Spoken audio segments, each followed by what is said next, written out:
How might your life have been different if there was a religion for you? A religion that affirmed you as a woman, as equal to man and made in the image of God. A religion that acknowledged your menstrual cycle as a sacred part of creation, your body and sexuality blessed, and validated the feminine voice of God as the most highest, and the care and sustainability of natural resources and non-human life as the highest goal of mankind. How might your life have been different? Welcome to Heretica, her eco-feminist theology educational podcast. My name is Elena and I am the podcast creator. Today's podcast will be focused on revealing more findings on why women are combining goddess spirituality with Christianity. I will be referring to a paper by Mary Ann Beavers called Christian Goddess Spirituality and Theology. Beginning with the word theology as opposed to using theology. The term theology was coined by Canadian professor of religious studies Naomi Goldenberg to refer to academic discourse in her book, The Changing of the Gods, Feminism and the End of Traditional Religions, and an often quoted definition is reflection on the divine in feminine and feminist terms. To date, the term theology has almost exclusively been used to refer to a Goddessian enterprise. That's a person who worships, honors only the feminine face of the divine, as distinct from feminist theology that reconstructs traditional Christianity and blends it with goddess traditions. However, feminist theology and theology have common roots in the 1970s. When it comes to the blend of Christianity and Goddessianism, it is known as Christo-pagan. Other blends can be Christian Goddessian without the neo-pagan aspect, that is with Wicca, and others create a blend of esoteric, gnostic, speculative, which stresses the importance of the individual effort to gain spiritual knowledge and realize the divine within existence. Ann Beavis points out the distinction between Christo-pagan Wiccan, Christian Goddessian, and Gnostic esoteric should not imply that these are three competing spiritualities. Rather, they are more like intersecting spiritual paths where travelers often meet, share, and journey together for parts of the way. This is not a new religious movement, but part of a contemporary religious trend. An example of pagan Christianity exists with Her Church, which is a Lutheran church in San Francisco, and you can attend online through Zoom. I have attended a few times, and they really do a great job in blending Christian ecofeminism. Their website is herchurch.org, and I will add the link to the notes. Mary Ann Beavers makes note of the Her Church pagan Christianity by stating a response from an attendee. The ritual, she says, begins with a calling down of the spirits of the four directions, a borrowing from Wicca and other traditions, continues with the reading of Bible sections that praise Earth, and ends with worshippers weaving a communal web. Such a ritual certainly pushes Christianity to its limits.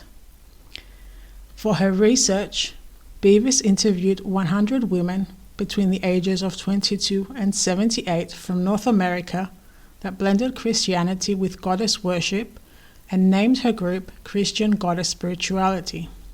She also further included a focus group discussion with other women in person, and together she developed her findings.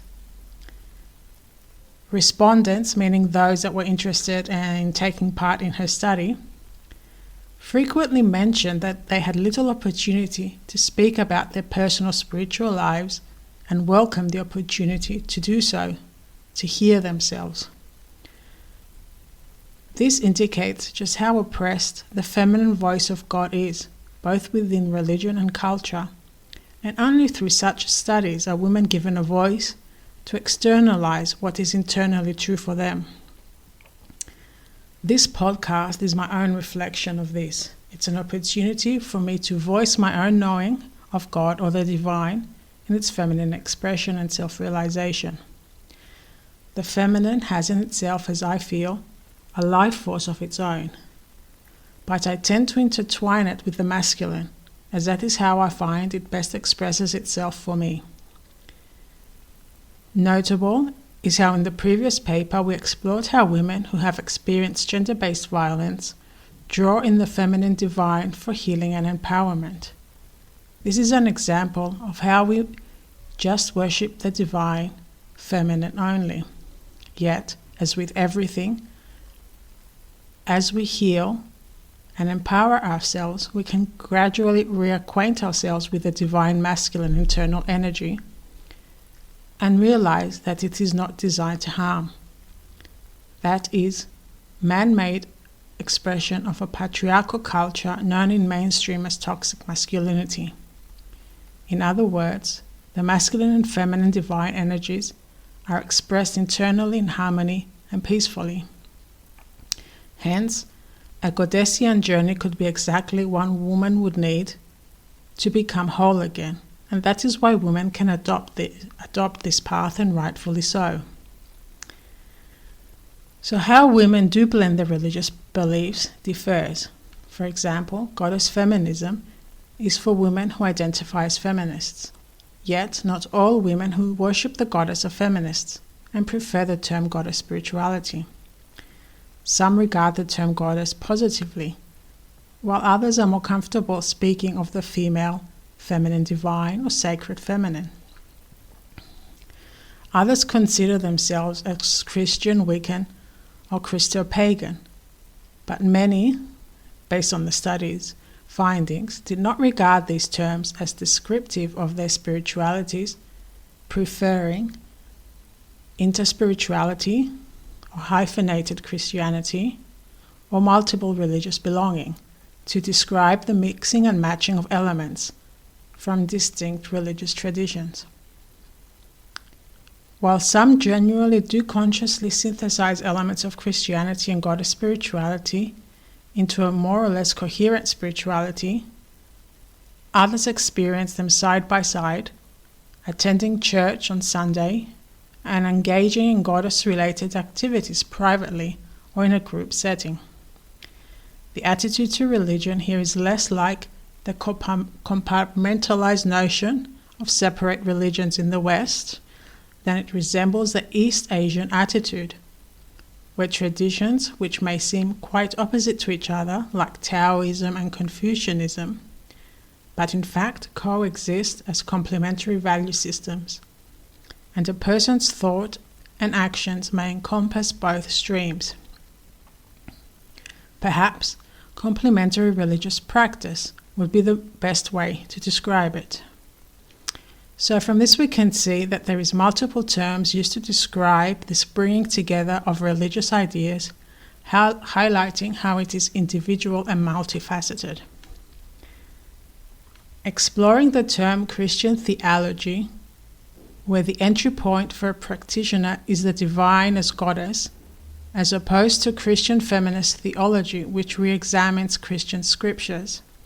The difference in approach can occur because for some, the fear of overstepping the boundaries of approved forms of Christian discourse are already stretched to the breaking point by feminist theology. So this is interesting, the term fear of overstepping the boundaries of approved forms of Christian discourse is what prohibits women from embracing the goddess as divine. A response to this, who considered the divine as feminine in the paper, said, "Goddess is the feminine form of the word God, and if God is portrayed in female terms, like mother, midwife, or Sophia in the Bible and Christian tradition, then it should be feasible to speak of the divine as goddess and of Christian academic discourse on the female divine as theology. So this deems some reflection. Do you have fear in stretching yourself outside of the approved forms of Christian discourse? Are you comfortable or not with referring to the divine as female, as the goddess within a Christian context? How does that feel internally? Do you feel tension or comfort with a Christian goddess? Interestingly, most women stated the interviewees had formulated their ideas about the female divine in relation to Christianity, as one of them put it, from tough personal experience. In terms of literary influences, they were more likely to have read the works of Starhawk, Margaret Starbird, or Dan Brown, or to have consulted online sources than to have read Elizabeth Schultz of Fiorenza, Rosemary Radford Werther, or Carol Christ. Here I would like to make a point that before I entered academia to do my master's in religious studies, I was also reading the more mainstream books. Once I began my master's in theology and then gender studies, I was amazed at the research I was reading and the academic authors I had never heard of, especially the ones mentioned above, which completely changed how I viewed and understood feminist theology. So this is the reason I'm using academic papers and books in my podcasts. My goal is to bring the amazing research and knowledge sitting in academia into mainstream. In the notes, I will add the names of these 3 academics, and you can choose to search their names online to read some of their ideas or to find books they have written and may interest you. It is also good, if you're interested in a topic, to also use Google Scholar.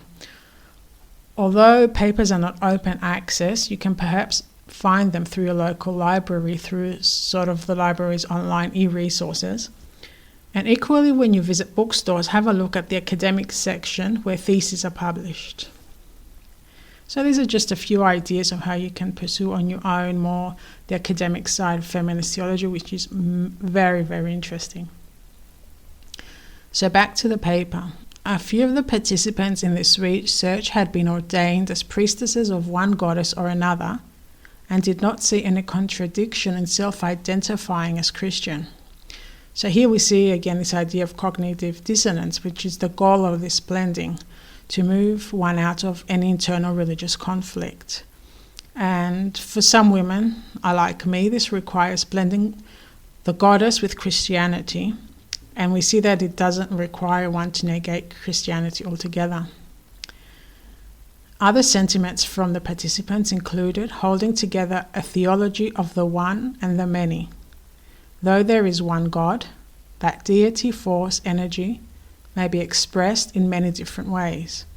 For example, through specific deities or places. Another response states an inclusive as opposed to an exclusive monotheism, a notion that all the goddesses and gods are one, rather than that there is only one God and no other. For example, Mary and Kali were different aspects of the feminine divine. So in inclusive, we see that what they are saying is that the feminine divine, like Mary and Kali, are aspects of that feminine divine. So I understand as that saying that within the one there is also many expressions, and that is why we can create an individual sense of religion as opposed to everyone adhering to one God expression which exists in traditional Christianity. Another respondent explained, the goddess who I feel very close to right now is Kuan Yin, the goddess of compassion. The Celtic goddess Anu I also feel close to. I haven't gone through individual goddesses by name. As I am falling asleep, I pray to Mary, Teresa of Avila, and the divine goddess to bless the world and heal the suffering. Is it all one entity, and these are just aspects of the goddess? There is such splendor in a head of lettuce. I think of the divine like that. Each piece you pull off isn't like the other, but it is a whole. So that's an interesting metaphor from one of the participants. Other comments include, both biblical and non-Christian expressions of the goddess are simply embodiments of one sacred divine. For those who the god-goddess is seen as having both male and female qualities, the comments included, the creator god must encompass both masculine and feminine. One practitioner admitted that she still prayed to a male god sometimes, when I need male strength, when I need male energy. Another was uncomfortable with the word goddess because it seems to divide into male and female, and I feel that God is more of a bringing together. Another spoke of feeling more nurtured by a Christian goddessness that combines the feminine and the masculine. It feels so much more balanced. Another observed that if humans are created in a divine image, then God must have male and female attributes. Many spoke of the need for more balance in Christian notions of deity, male and female, Jesus and Mary or Mary Magdalene, God and Goddess. Goddess spirituality has a function as a more balanced way to understand who Christ is. I understand Christ as a cosmic presence, not just a male person. When it comes to non-Christian Goddessians, they tend to see goddess as many and as one, as immanent and transcendent, as the female divine within and without. However, a few interviewees who self-identified as Christo-pagan or Christian Wiccan insisted that they were polytheists, and on the importance of the gender polarity between goddess and god. One attendant said, my spirituality includes belief in the divine androgyny, so that's neither female nor male, it doesn't have a gender. Another said, I need the dialogue of polytheism of the gods and goddesses of having their own mysteries. Respondents overall indicated that their relationship to the female divine was more important than their Christian identity, in the sense that if they had to make a choice between one and the other, they would choose the female divine, since as one respondent put it, Christianity is simply part of the history of the goddess. For those that did blend, they tend to reconceptualize figures such as Eve and Mary as goddesses, making them easy to celebrate in a Christian context. Practitioners familiar with the Bible tend to see biblical women and female saints as expressions of the divine, especially but not only Mary Magdalene and the Mother Mary. Other biblical figures specifically mentioned by interviewees were Ruth, Hannah, Esther, Martha, and Mary of Bethany and Eve. Saints specifically mentioned were Anne, the mother of Mary, Joan of Arc, Teresa of Avila, Hildegard of Bingen, and Bridget of Ireland, a Celtic goddess transformed into a saint in Irish Catholicism. Many resonated with biblically related female personifications of the divine, such as Sophia, Shekinah, Holy Spirit, and Ruach, although few related to the Hebrew goddess Asherah. However, many respondents felt that the goddess and women had been suppressed by the biblical authors. Some participants preferred to relate to the female divine as Mother or Mother Earth. There was a strong tendency for respondents to see Jesus as a human teacher, model, and guide, although a significant number regarded Jesus as divine, and for a minority of respondents, he was not an important spiritual figure. One young Christo-pagan woman who had been raised in a coven and subsequently joined a church delightfully described Jesus as the oak and the holy king. Many regarded Mary Magdalene as Jesus' wife, and one Christian Wiccan responded had adopted Jesus and Mary Magdalene as her chosen twin deities to embody the whole God, a representation of the polarity that is the source of life on Earth.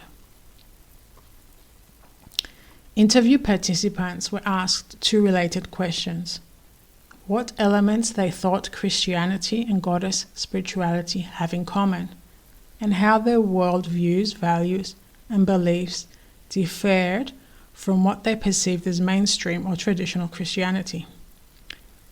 Many participants were convinced that the female divine was deeply entrenched in Christian tradition.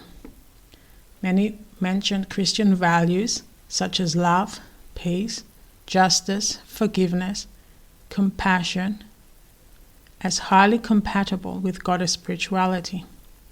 At their best, both value divine and human love, ethical treatment of others, both human and non-human, respect for life and nature, a sense of the divine in everyday life. Others said that the commonalities were belief in a life beyond materialism, the practice of prayer, and a humanistic outlook. One said, the main thing they both share is the longing for something more than the materialistic life.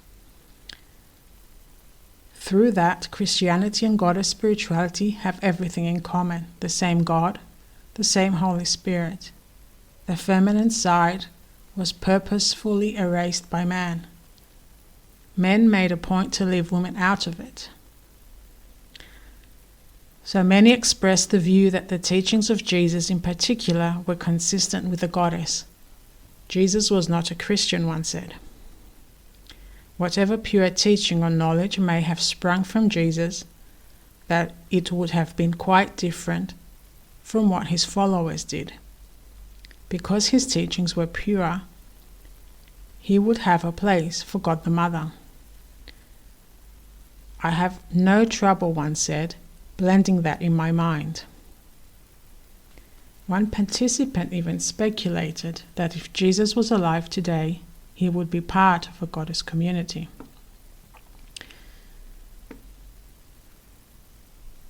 Christian and goddess spirituality mesh perfectly because Christianity has pagan roots. The two have always been intertwined. A few mentioned mysticism as common to the goddess and Christian traditions. One participant referred to Christian women mystics who invited a sacred feminine presence or knew of one. Another participant mentioned women mystics as something common to goddess spirituality and Christianity. Another saw mysticism as at the heart of all religions. In general, interviewees regarded mystics and mysticism possible.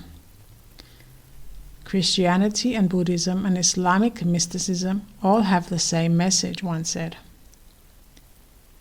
It seems like when you get into the real mystical, that is where you find the feminine, another noticed.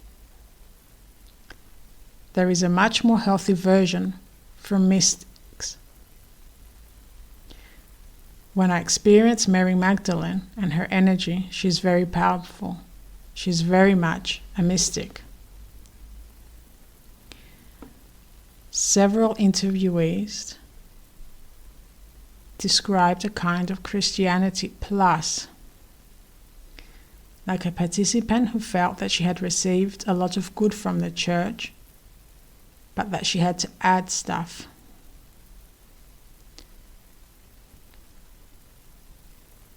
One participant integrated her goddess spirituality by just making Christianity move over. Another participant described Christianity as a framework or foundation for her spirituality. She says, I could have done it with Buddhism or Islam or even Judaism. Since Christianity as a whole is familiar, I can easily now move out of these things, and I still have a strong, solid structure, and I can build it the way I need it to be built. Another participant regarded Christianity and goddess spirituality as complementary rather than competitive. One asserted that she had her own synthesis, that she didn't feel the need to impose on anyone else, and objected to this cookie-cutter religion thing where there is only one true thing. The question of how interviewees perceive the difference between goddess spirituality and mainstream or traditional Christianity evoked a range of responses. Although there was considerable agreement that the female divine was consistent with the Christian tradition, many acknowledged that it had been suppressed and continued to be downplayed. Traditional Christianity puts heed to everything and even draws God as male. A lot of people I hear talk at church are still sexist in my opinion, a respondent said. Models of church that relied on patriarchy, dominance, and the marginalization of women were specifically mentioned as contrary to goddess spirituality. The exclusion of women from priesthood was mentioned by several. One said, "The whole idea that you have to be a male to be a priest drives me crazy." Another said, "I think women should be priests and have equal roles in running the church." One more person said, "The organized hierarchies in Christianity and Judaism are willing to consider women as members, but they won't allow them to have a role as priestesses or leaders."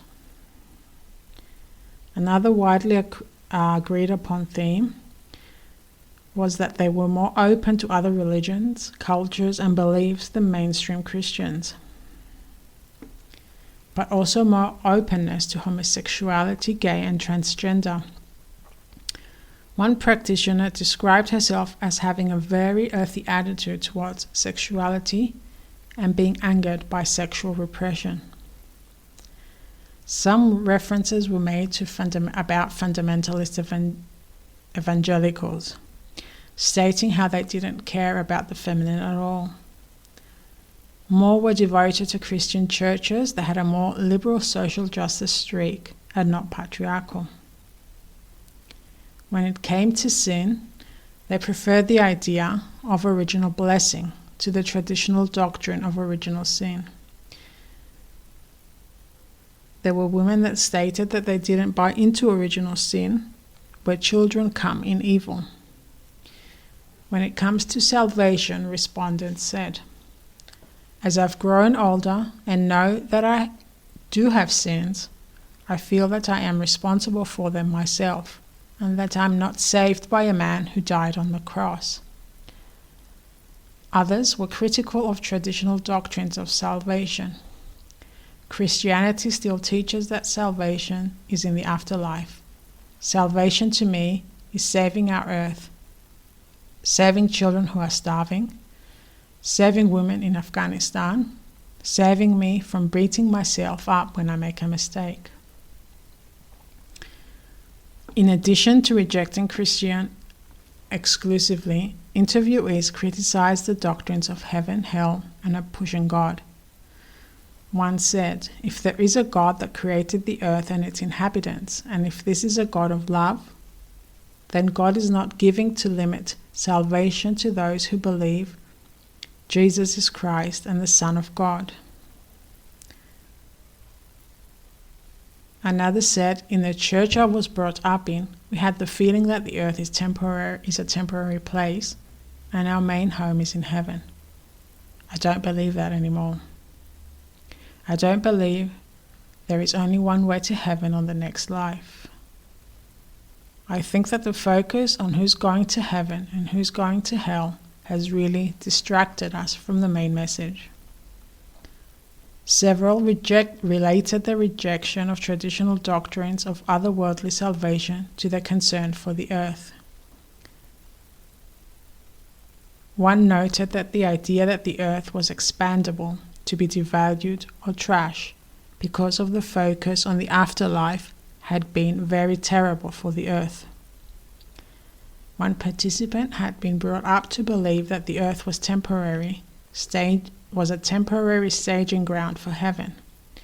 But now she felt that the one mission of Goddess and the people is to do what we can to protect the earth from rape and so forth. Another participant observed that what is missing in the world today is respect for the earth as our mother. And one cited her belief in total inclusivity of creation and to see the holiness in all of that. A participant was quoted as saying, "I reject atonement theology, the excessive valorization of self-sacrifice, the divinity of Christ, patriarchy, notions of an exclusively male God, the alignment of Christianity with social power elites, Christian exclusivism, the otherworldly, dualistic orientation of some forms of Christianity." So the question as to whether fusing is a permanent spiritual option or whether it constitutes a transitional phase between Christianity and full-blown goddess, the paper found that it depends on the individual.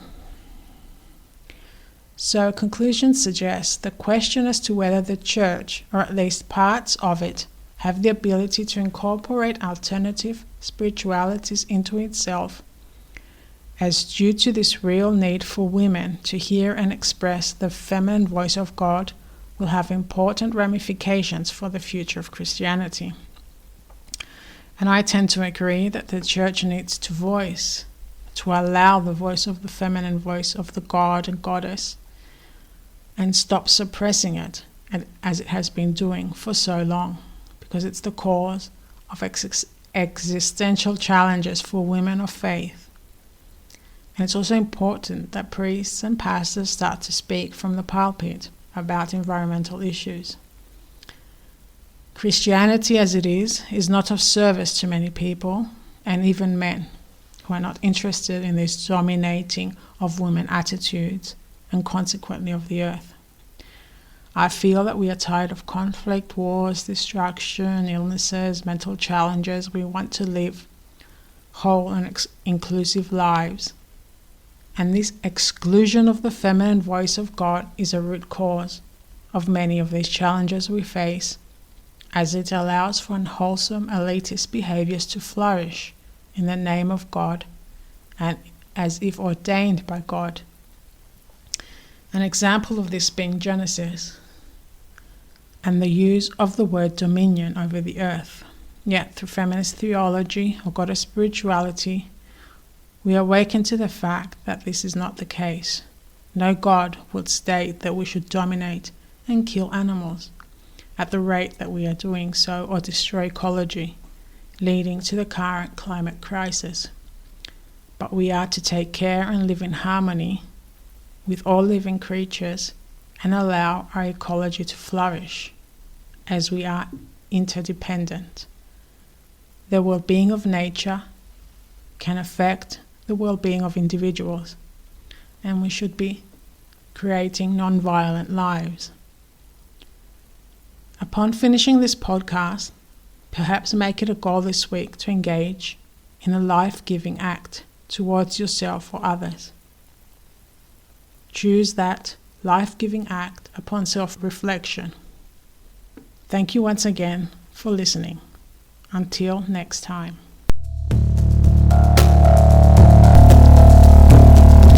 How might your life have been different if there was a religion for you? A religion that affirmed you as a woman, as equal to man, and made in the image of God. How might your life have been different? Heretica, her eco-feminist theology educational podcast.